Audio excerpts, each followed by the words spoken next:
श्रीमात्रे नमः। श्रीगणेशाय नमः। यत्कटाक्षसमुपासनाविधिः सेवकस्य सकलार्थसम्पदः सन्तनोति वचनाङ्गमानसैः त्वां मुरारिहृदयेश्वरीं भजे. இது கனகதாரா ஸ்தோத்திரத்தில் 17வது பாட்டு, 17th verse. இதில் சங்கரர் என்ன சொல்கிறாரு அப்படின்னு பார்க்கலாம். இப்போ வரிசையாக நமஸ்காரம் சொல்கிற பாட்டுங்க தான் பார்க்குறோம் இல்லையா? அதில் இங்கே இந்த வேர்ஸில் என்ன சொல்கிறாருன்னா, யத் கடாட்ச சமுபாசனா விதிஹி, உன் இந்த கட்டாட்சத்தை அப்படின்னா உன்னுடைய பார்வை, உன் கிளான்ஸ். கட்டாட்சம்னா கண்ணு பார்வை. உன்னுடைய அந்த கிளான்ஸை வேண்டி வர்ஷிப் செய்கிறாங்க பல பேரும் இல்லையா? உன்னுடைய அந்த கட்டாட்சத்தை வர்ஷிப் பண்ணுறாங்க. எப்படி பண்ணுறாங்க? சமுபாசனா விதிஹி. உபாசனா அப்படின்னா வேண்டிக்கிறாங்க, வர்ஷிப். உபாசனானா வர்ஷிப்பிங். சமுபாசனானா நல்லா பண்ணுறாங்க, கரெக்டாக, நல்லா. விதிஹி ஆஸ் பர் ப்ரொசீஜர், நல்ல விதி அந்த மாதிரி எடுத்துக்கலாம். அதாவது நல்ல முறைப்படி ஒரு நல்ல விதமாக வர்ஷிப் பண்ணுறாங்க உன்னுடைய கட்டாட்சத்தை. அந்த மாதிரி பண்ணுற செகண்ட் லைனில் சேவகஸ்யானா அந்த மாதிரி சேவிக்கிறவங்களுக்கு, உன்னுடைய கண் பார்வையை நல்ல முறைப்படி சேவிக்கிறவங்களுக்கு, சேவகஸ்யா பக்தர்கள், devotees, or those who worship your kataksham, those who worship your glance as per the right procedure. அது அர்த்தம் இந்த முதல் லைனுக்கும் இந்த சேவகஸ்யா வரைக்கும். யாரெல்லாம், எந்த பக்தருங்க எல்லாம் உன்னுடைய அந்த கண் பார்வையை முறைப்படி வணங்குறாங்களோ, சேவிக்கிறாங்களோ, அவங்களுக்கு சகலார்த்த சம்பதா, அவங்களுக்கு நீ என்ன கொடுப்ப? சகல அர்த்த சம்பதா, எல்லா விதமான அர்த்தம்னா ஐஸ்வர்யம், அதாவது பணம், காசு, மெட்டீரியலிஸ்டிக்காக உலக வாழ்க்கைக்கு என்னென்ன வேணுமோ அதெல்லாம் கொடுப்ப. பணம் இல்லாத இருக்க முடியாது, சரி, நல்ல வசதிங்க, யாருக்கு எப்படி என்னென்ன தேவையோ, எந்தெந்த டைமுக்கு என்னென்ன தேவையோ அதெல்லாம் கொடுக்கறது தான் அர்த்தம். அந்த மாதிரி அர்த்தம் கொடுப்பேன், சம்பதா கொடுப்பேன், ஐஸ்வர்யம் கொடுப்பேன். ஐஸ்வர்யம்னா நம்ம இதுக்கு முன்னே எத்தனையோ தூரம் சொல்லிக்கணும் இல்லையா? வெறும் பணம்னு இல்லை, எல்லாமே வரும் அதில். ஆரோக்கியம், இப்போ மனசு தைரியம், தைரியலக்ஷ்மி அப்படின்னு சொல்கிறோம் இல்லையா? அந்த ஏதாவது செய்யணுன்னா ஒரு தைரியம் வேணும், வீரம் வேணும். அப்புறம் நல்ல ஆரோக்கியம் இருக்கணும். ஆரோக்கியம் இல்லாத போனால் என்ன பிரயோஜனம்? எல்லாம் பணமெல்லாம் இருந்து அந்த மாதிரி அதெல்லாம் இருக்கணும். அப்படி எல்லாம் இருந்தால் தான் ப்ராஸ்பெரிட்டி, அந்த மாதிரி முன்னுக்கு வளரலாம் லைஃப்பில். அதனால் அது எல்லாம் கொடுப்பேன். சகல விதமான அர்த்தம்னா அந்த மெட்டீரியலிஸ்டிக் இதெல்லாம், பணம், வெல்த்துன்னு அர்த்தம். வெல்த்து, சம்பதா, ஐஸ்வர்யம் எல்லாத்தையும் கொடுத்து, ப்ராஸ்பெரிட்டி கொடுத்து, நல்ல அஃப்ளூயண்ட்டாக வச்சுருப்பேன். அது செய்வேன். அந்த 2 லைனில் அதான் அர்த்தம். யத் கடாட்ச சமுபாசனா விதிஹி, உன் கண் பார்வையை விதிப்படி முறைப்படி சேவகஸ்ய வணங்குறவங்களுக்கு இதெல்லாம் கொடுப்பவளே அப்படின்ற அர்த்தம். சந்தனோதி வச்சனாங்க மானசைஹி, இது 3rd லைன். 3rd லைனில் என்ன சொல்கிறாருன்னா, அங்கே மேலே என்ன சொன்னார்? உபாசனா விதின்னு சொன்னார் இல்லையா? ப்ராப்பர் வர்ஷிப்பிங் மெத்தடில் பண்ணணும்னு. அப்போ அந்த ப்ராப்பர் மெத்தட் என்னான்னு சொல்லணுமே, அதுதான் இந்த 3rd லைனில். ப்ராப்பராக கும்பிடணுன்னா என்ன அர்த்தம்? சந்தனோதி வச்சனாங்கமானசைஹி, வச்சனம், அங்கம், மானசா, அது மூணுத்தையும் சந்தனோதி, புட் தம் டுகெதர், லைண்டாக வைங்க. அதாவது ஒரே லைனில் இருக்கணும், மூணும் சேர்ந்து இருக்கணும். வழிபடும்போது, நம்ம வணங்கும்போது, கும்பிடும்போது, வர்ஷிப் பண்ணும்போது வச்சனா, அங்கம், மனசு மூணும் சேர்ந்து இருக்கணும். அதாவது ஸ்பீச், பாடி அண்ட் மைண்டு, அது மூணும் சேர்ந்து இருக்கணும். வேர்ட்ஸ், டீட்ஸ் அண்ட் தாட்ஸ் அப்படின்னு சொல்லுவோம் இல்லையா. நம்ம வாயால் பேசுகிறதும் நம்ம செய்கிற காரியமோ, கையாலேயோ உடம்பாலேயோ செய்கிற காரியமோ, மனசால் நினைக்கிற தாட்ஸு எல்லாம் மூணும் ஒரு இடத்துல இருக்கணும். In one place, on one பாயிண்டில் இருக்கணும். அதுதான் சந்தனோதி. ஒரு இடத்துல வை மூணுத்தையும். அதாவது உட்காந்து பண்ணுறோம் ஒரு பூஜையோ அர்ச்சனையோ பண்ணின்னு அந்த மனசில் அந்த அம்மானுடைய, லக்ஷ்மி தேவியினுடைய கட்டாட்சத்தை மனசில் தியானம் பண்ணின்னு பூஜை பண்ணுறோம். அப்படி பண்ணும்போது மனசு எங்கேயோ ஓடிடுச்சுன்னா பிரயோஜனம் இல்லை. அந்த தாட்ஸ் அங்கே நிற்கணும். நம்ம எதை நினச்சி வணங்குறோமோ அந்த கண் பார்வை மேலேயே, அந்த கிளான்ஸ் மேலேயே, கட்டாட்சத்து மேலேயே நிற்கணும். வச்சனம் சொல்கிற வார்த்தைங்க, அதாவது நம்ம ஸ்லோகம் சொல்கிறோமோ இல்லை நார்மலாக பேசுகிற பேச்சாவே என்னை கொஞ்சம் பாருமா, என் கஷ்டத்தை போக்குமான்னு அந்த மாதிரி ஒரு டயலாக், ஒரு அம்மா கூட பேசுகிற மாதிரி கான்வர்சேஷனெல்லாம் சொன்னாலும் அதுவும் வச்சனம்தான். ஸ்லோகம் சொல்லணும், எல்லாருக்கும் ஸ்லோகம் தெரிஞ்சிருக்கணும்னு அவசியம் இல்லை. நான் நார்மலாக நம்ம பேசிக்கிற மாதிரி ஏதோ கஷ்டத்தில் இருக்கிறவங்க சொல்லிப்போம் இல்லையா, எனக்கு இந்த மாதிரி ஒரு தேவைப்படுது, கொஞ்சம் பணம் தேவைப்படுது, இதுக்கு வழிகாட்டுமா, ஏதோ அந்த மாதிரி சொல்லும்போது அந்த வச்சனம், அந்த வேர்ட்ஸு, அதுவும் கை, அதாவது உடம்பு, பாடின்னா என்ன, பாடி ஒரு இடத்துல அடங்கி இருக்கணும். அப்போ தான் அங்கே யார் இருக்கிறாங்க, கேட்கிட்ட யார் வந்தாங்க, இந்த பக்கம் யாரும் வேலைக்காரி வந்து சரியாக செய்துன்னு இருக்காளான்னு அங்கே பார்க்குறது, இப்படியெல்லாம் அலையக்கூடாது. ஸோ இந்த பாடி அடங்கி ஒரு இடமா உட்காந்து அந்த மாதிரி வச்சனம், வேர்ட்ஸு ப்ராப்பராக சொல்கிறது, வேர்ட்ஸு, பாடி, மனசு, முக்கியமாக மனசு அடுக்கிறது தான் ரொம்பவே கஷ்டம். வேறு தாட்ஸ் வராத அங்கே வைக்கணும். ஸோ இந்த மூணு அலைண்டாக இருக்கிறது தான் சந்தனோத்தி. சந்தனோத்தினா புட் தெம் டுகெதர், அலைண்டு, ஒரு லைனில் வெயி. அதுதான் உபாசனா விதிஹி. மேலே சொன்ன சமுபாசனா விதிஹி, ப்ராப்பர் மெத்தடில், ப்ரொசீஜரில் கும்பிடணும் அப்படின்னு சொன்னார் இல்லையா. அப்படி பண்ணுறவங்களுக்கு இந்த சகலார்த்த சம்பதை கொடுப்பவளே, அது அர்த்தம். அந்த மாதிரி பண்ணுற பக்தர்களுக்கு சகல அர்த்தமும் சம்பதமும் கொடுப்பவளே, சம்பத்தும் கொடுப்பவளே அப்படின்னு 3 லைனில் சொன்னார். அந்த மாதிரி கொடுப்பவளே லாஸ்ட் லைனில் நமஸ்காரம் சொல்லணும். இப்போது துவாம் முராரி ஹிருதயேஸ்வரீம் பஜே. அவர் வரிசையாக எல்லா ஸ்டாண்ட்ஸாலையும் இப்போ நமஸ்தே, உனக்கு நமஸ்காரம் சொல்கிறாரு இல்லையா. அந்த மாதிரி நீ கொடுப்பவளாச்சே. இப்படி உன்னை வணங்கி, முறைப்படி வணங்கி, எல்லாம் மனசை அடக்கி, உடம்பை அடக்கி, ப்ராப்பராக வேர்ட்ஸோடு பேசக்கூடிய, உன் கூட பேசி உன் கட்டாட்சத்தை வணங்குறவங்களுக்கு எல்லாம் கொடுப்பவளாச்சே நீ. அப்படி கொடுப்பவளே துவாம், அப்படிப்பட்டவளான உன்னுடைய, துவாம் உன்னுடைய, உனக்கு, துவாம்னா உனக்கு பஜே, லாஸ்ட் வேர்ட் பஜே, உனக்கு நமஸ்காரம், உன்னை பஜிக்கிறேன், உனக்கு நமஸ்காரம். யார் அவங்க இப்போது லக்ஷ்மி தேவியை இங்கே மென்ஷன் பண்ணது, இங்கே சொல்லியிருக்கிற வேறு ஒவ்வொன்றுத்தில் ஒரு மாதிரி அட்ரஸ் பண்ணுறாரு இல்லையா. இங்கே முராரி ஹிருதயேஸ்வரீம், முராரின்ற பேர் இதுக்கு முன் பாட்டில் கூட பார்த்துருக்குறோம். முரன் என்ற அசுரனை கொன்றவர், அதனால் முராரியினுடைய ஹிருதயேஸ்வரி. ஹிருதயேஸ்வரினா பிலவட் ஒன், அவருடைய பிரியமானவள், அன்புக்குரியவள், அதுதான் அர்த்தம். முராரியினுடைய ஹிருதயேஸ்வரி, ஹிருதயத்தில் இருக்கிற ஈஸ்வரினி.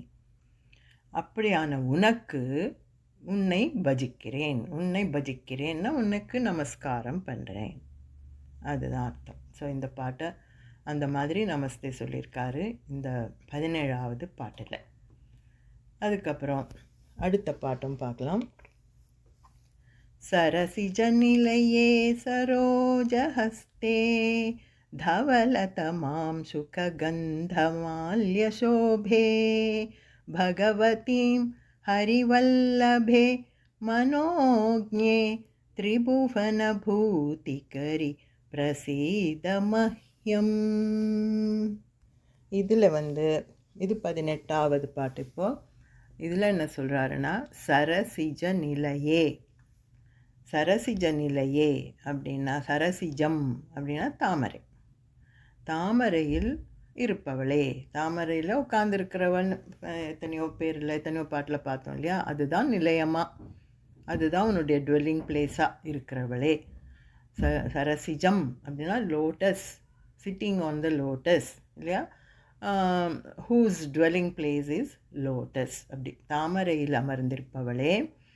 சரோஜ ஹஸ்தே, சரோஜம் அப்படின்னாலும் தாமரை, சரசிஜா அப்படின்னாலும் தாமரை, சரோஜம்னாலும் தாமரை. அந்த மாதிரி தாமரையை ஹஸ்தே கையில் பிடிச்சிருப்பவளே. லக்ஷ்மியினுடைய ஐடல் பார்த்தாலும், ஒரு பெயிண்டிங் பிக்சர் பார்த்தா அப்படி தானே, தாமரையில் உட்காந்துருப்பாங்க, 2 கையில் இப்படி தூக்குன மாதிரி பிடிச்சி 2 கையிலையும் தாமரை மேலே தெரியும். அந்த மாதிரி தாமரையில் அமர்ந்திருப்பவளே, தாமரையை பிடித்திருப்பவளே. அது ஃபஸ்ட் லைன். தவலத மாம் சுக கந்தமால்ய சோபே. 2வது லைனில் தவலத மாம் சுக அப்படின்னா நல்ல பிரைட் ஒயிட், டேஸ்லிங் ஒயிட்னு அர்த்தம். அந்த மாதிரி ஒரு வெள்ளையான ஆடை அணிந்திருப்பவளே, அதுதான் அதுக்கு அர்த்தம். நல்ல டேஸ்லிங் ஒயிட், தூய வெள்ளைன்னு சொல்லுவோம் இல்லையா, பியோர் ஒயிட்டில், அந்த மாதிரியான வெள்ளை. தவலத்த ஆம் சுக்கானா அவங்களுடைய கார்மெண்ட்ஸ், புடவை தான் கட்டியிருப்பாங்க, அது வெள்ளையான புடவை கட்டியிருப்பவளே. நல்ல பிரைட், பியோர் பிரைட் ஒயிட்டில் ட்ரெஸ் பண்ணியிருக்கிறவங்களே. கந்தமால்ய சோபே, அதுக்கு அப்புறம் நல்ல வாசனையான ஃப்ரேக்ரண்ட் மாலைங்க, அதாவது சந்தன மாலைங்க, சந்தனம், அந்த கொட்டை, சந்தன கொட்டை மாலைங்க அதெல்லாம் போட்டிருப்பாங்க. அப்படி கந்தமால்ய சோபே அதெல்லாம் போட்டு பிரைட்டாக அழகாக இருப்பவளே, ஒரு டிவைன் ஆராவோடு இருப்பவளேன்னு அர்த்தம். சோபே அப்படின்னா நல்ல வெள்ளை உடை, டேஸ்லிங் ஒயிட்டாக, பிரைட் ஒயிட்டாக அந்த சாரி ஒரு புடவை கட்டியிருக்கிறவங்களே. கந்தமால்ய சோபே, வாசனை மாலைங்களை அணிந்திருப்பவளே, கார்லண்ட் போட்டுன்னு இருக்கிறவளே. நல்ல அந்த மாதிரி ஒரு அதெல்லாம் இருக்கிறத பார்த்தா எப்படி இருக்கும், டிவைனாக தெரியுவாங்க. அந்த மாதிரி இருக்கிற டிவைன் ஆராவோடு இருப்பவளே. அவங்கள சுற்றி ஒரு ஆரான்னு சொல்லுவோம் இல்லையா, ஒரு மாதிரி ஒரு வெளிச்சம் தெரிகிற மாதிரி, க்ளோ தெரிகிற மாதிரி, அப்படி ஒரு டிவினிட்டி தெரியும், அப்படி இருப்பவளே. டிஸ்கிரிப்ஷன் இது. லக்ஷ்மி தேவி அந்த வாட்டர் பாடியில் எங்கேயோ உட்காந்துருந்தா எப்படி இருப்பாங்கன்னா, ஒரு தாமரையில் உட்காந்துருக்காங்க, 2 கையும் கொஞ்சம் மேலே தூக்குன மாதிரி பிடிச்சி 2 கையிலையும் தாமரைங்க இருக்குது. அதை பிடிச்சி தவலத மாம் சுகான்னா அந்த வெள்ளையான ஆடை அணிந்தவங்க. கந்த மால்ய சோபே, நல்ல வாசனை மாலைங்களை போட்டு பார்க்கும்போதே ஒரு திவ்யமாக, ஒரு தெய்வீகமாக இருப்பவங்களே. அந்த தெய்வீக க்ளோ அவங்கள சுற்றி இருக்குது, அதுதான் சோபா. அந்த மாதிரி சோபையுடன் இருப்பவளே, அது 2வது லைன். பகவதி ஹரிவல்லபே மனோஜ்ஞே. பகவதி அவங்க லக்ஷ்மி தேவிக்கு இன்னொரு பேர் பகவதி. ஹரிவல்லபே, இந்த வல்லபாது நம்ம இதுக்கு முன்னையும் பார்த்துருக்கோம், ஹரினுடைய மனைவியே, ஒய்ஃப் ஆஃப் ஹரி. பகவதி ஹரிவல்லபே அட்ரஸ் பண்ணுறார் அந்த மாதிரி.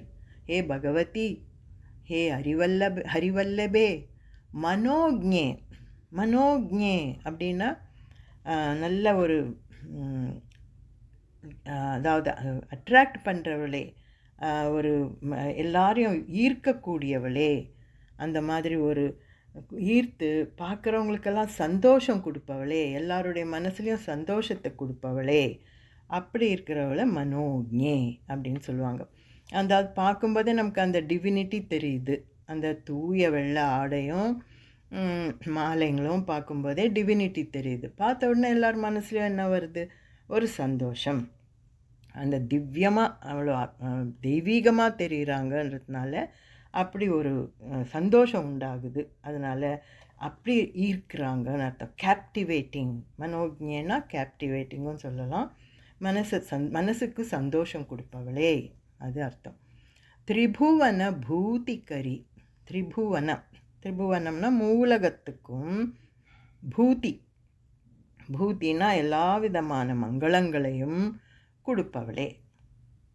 எல்லா இடத்துலையும் எல்லாருக்கும் அந்த மாதிரி எல்லா உலகத்துலேயும் மங்களங்களை, ஆஸ்பிஷியஸ்னஸ், எல்லா விதமான நல்லதையும் கொடுப்பவளே. பிரசீத மஹ்யம், அப்படிப்பட்ட உனக்கு நமஸ்காரம்னு சொல்லிட்டு, பி மர்சிஃபுல் டு மீ, பிரசீத மஹ்யம், அந்த கருணையை என் மேலேயும் காட்டு. அதுதான் இதுக்கு அர்த்தம். பிரசீத மஹ்யம், அந்த தெய்வீகத்தனத்தோடு உன்னை பார்த்தேன், உன்னை பஜிக்கிறேன், நமஸ்காரம் பண்ணேன், முன் இதுலேயும் சொல்லிட்டார் இல்லையா. இப்போது அந்த கருணையை என்னிடம் காட்டு. பிரசீத மஹ்யம், பி மர்சிஃபுல் டு மீ. அது இந்த பாட்டுக்கு அர்த்தம். அதாவது இந்த ஸ்டான்ஸா லக்ஷ்மி ஸ்தோத்திரத்தில் கூட எடுத்துன்னு அதில் ஆட் பண்ணி பாடுறோம். ஆனால் இது சங்கரர் இதில் பாடினது தான். சரசிஜ நிலையே சரோஜஹஸ்தே தவலதமாம் சுகமந்த கந்தமால்ய சோபே பகவதி ஹரிவல்லபே மனோஜ்ஞே திரிபுவனபூதிகரி பிரசீத மஹ்யம் அப்படின்றது. இப்போ இங்கே லக்ஷ்மியை வெள்ளை ட்ரெஸ்ஸு, வெள்ளை புடவைன்னு காட்டியிருக்காங்க. ஆனால் நம்ம சாதாரணமாக லக்ஷ்மி படங்களை எப்படி பார்க்குறோம்? ஒரு லோட்டஸ் கலர் பிங்க் சாரியோ இல்லை ரெட் சாரியோ அப்படி தான் பார்க்குறது உண்டு இல்லையா. வெள்ளை புடவை சரஸ்வதிக்கு தான் சொல்லுவோம். ஆனால் அப்படி ஒன்றும் அந்த மாதிரி அவங்க அது ஒன்றும் அவங்களுக்கு யூனிஃபார்ம் அங்கே கிடையாது. அந்த மாதிரி சரஸ்வதினா வெள்ளையில் தான் இருக்கணும், லக்ஷ்மினா இப்படி தான் இருக்கணும். அது எதனால் அந்த மாதிரி காட்டினாங்க அந்த படங்கள்லன்னா, சிம்பாலிசம் அது. அதாவது இப்போ சரஸ்வதின்றது காடஸ் ஃபார் நாலெட்ஜ், விஸ்டம் இல்லையா. அதாவது படித்தவங்க எப்படி இருக்கணும்? சத்வகுணத்தோடு இருக்கணும். அவங்களுக்கு வேறு எந்த அழுக்கம் மனசில் இருக்கக்கூடாது. அவங்க நல்லதையே நினைக்கணும், அந்த மாதிரி இருக்கணும். நல்லா படித்தவங்க, ஞானத்தோடு இருக்கிறவங்க அந்த மாதிரி இருக்கணும். சத்வகுணம்னாலே அதுக்கு கலரு வெள்ளை. அதை சிம்பாலிக்காக காட்டுறதுக்கு தான் சரஸ்வதின்னு உடனே அவங்க கலைக்கு அரசின்றதுனால கையில் ஒரு வீணையும் இல்லை ஒரு கையில் புஸ்தகமோ அப்புறம் வெள்ளை புடவையுமா காட்டுவாங்க. ஸோ தட் இஸ் சத்வகுணம் கொண்டவங்க. படிப்பு, நாலெட்ஜு, அறிவு வளரக்கூடியது சரஸ்வதியை பார்த்தா. அதனால் அந்த மாதிரி ஒரு கலர் காட்டுவாங்க. அதுக்காக அவங்க எப்போவுமே வெள்ளையில் தான் இருப்பாங்க, வேறு கட்ட மாட்டாங்கன்னு கிடையாது. அந்த சிம்பாலிசம்காக. இங்கே லக்ஷ்மி தேவி இவங்க பணம் கொடுக்குறவங்க. அந்த பணம்ன்றதே ஆசைங்களை தூண்டும் இல்லையா. பணம் இருக்குதுன்னா அதில் இதை வாங்கலாம் அதை வாங்கலான்ற ஆசை. இல்லை பணம்னா யாரும் வேணான்னு சொல்ல மாட்டாங்க, வேணும்னு கேட்பாங்க. ஸோ லைக்ஸ் அண்ட் டிஸ்லைக்ஸு, வாண்ட்ஸு இதெல்லாம் இருக்கும் அதில், பணத்தோடு சம்பந்தப்பட்டதா. அதனால் அது ரஜோகுணம். ரஜோகுணத்தினுடைய கலரு ரெட்டு. அதனால் லக்ஷ்மிக்கு அந்த ரெட் புடவையில் காட்டுவாங்க. பட் அதுக்காக அது அடக்கவும் தெரியணும். அந்த மாதிரி ஒரு அந்த வாண்ட்ஸும் டிசைர்ஸும் அதிகமாகினே போகக்கூடாது. பணம் கொடுக்குறவங்க தான் லக்ஷ்மி தேவி. சரி, அதுக்காக தினம் கேட்டபடியே இருந்து இன்னும் கொடுன்னு கேட்டு நம்ம அந்த க்ரீடாக அது இருக்கக்கூடாது இல்லையா. இன்னும் வேணும், எனக்கு நிறைய வாண்ட்ஸு, ஒன்று வாங்கினோமா அந்த ஒரு டிசைர் தீந்துதா அடுத்து இன்னொரு டிசைர் ரெடியாக வருது, அப்படி இருக்கக்கூடாது. அதனால் இங்கே வெள்ளை புடவையும் காட்டுறாங்க. சாத்விகமும் தெரிஞ்சுக்கோ. எப்போவுமே பணம்னு நிறைய ஆசை, வாண்ட்ஸை நிறைய ஏற்றிக்காத. கொஞ்சம் சாத்விகம் வரட்டும். பணம் வந்தது, சுகமாக இருக்கிறோம், சந்தோஷமாக இருக்கிறோன்னதுக்கப்புறம் சத்துவகுணம் வந்துடணும், அறிவு வளரணும். அறிவு வளர்ந்து ஞானம் வளர்ந்து மேற்கொண்டு நம்ம மோட்சம் போகிற மாதிரியான ஞானத்தை வளர்த்துக்கணும். அதை விட்டுட்டு இன்னும் மெட்டீரியலிஸ்டிக்காகவே பூமியிலேயே ஆசையோடவே இருக்கிறேன் அப்படின்றது இருக்கக்கூடாது. அதனால் இங்கே லக்ஷ்மியை உடனே வெள்ளை புடவையில் காமிச்சு சத்துவகுணம் வளர்த்துக்க சொல்லி காட்ட மாதிரி இதெல்லாம் சிம்பாலிசம் தான். ஸோ அப்படி மூலகத்துக்கும் பூதி எல்லா ஆப்புலன்ஸும் எல்லா ஆஸ்பிஷியஸ்னஸும் கொடுக்குறவளே என் மேலே கருணை காட்டுமா அப்படின்னா, எனக்கு அந்த க்ரீடு வளர்ந்து நான் ரொம்ப பணத்தையே ஆசைப்படாமல் எனக்கு கருணை காட்டு. ஸோ சரியான வழி காட்டு, சத்துவகுணம் கொடு, என்னை சரியான வழி காட்டு அப்படின்னு முடிக்கிறாரு இங்கே. மேலே மேலே பணமே வேணும்னு கேட்காத, போதோன்ற மனசு வரணும். வந்து எனக்கு அதுக்காக எனக்கு கருணை காட்டு, பிரசீத மஹ்யம். அது வந்தால் தான் மேற்கொண்டு நமக்கு விஸ்டம் வளர்ந்தால் தான் மோட்சத்துக்கு வழி தேடுவோம். இல்லைன்னா பணம்னு இங்கேயே இந்த உலக வாழ்க்கையிலே சுற்றுவோம். ஸோ அதெல்லாம் புரிய வைக்கிற மாதிரியான ஒரு ஸ்லோகம் இது. இதை பார்த்தோம். அடுத்த ஆடியோவில் அடுத்த பாட்டு பார்க்கலாம். ஓம் ஸ்ரீ மகாலட்சுமியை நமஹ.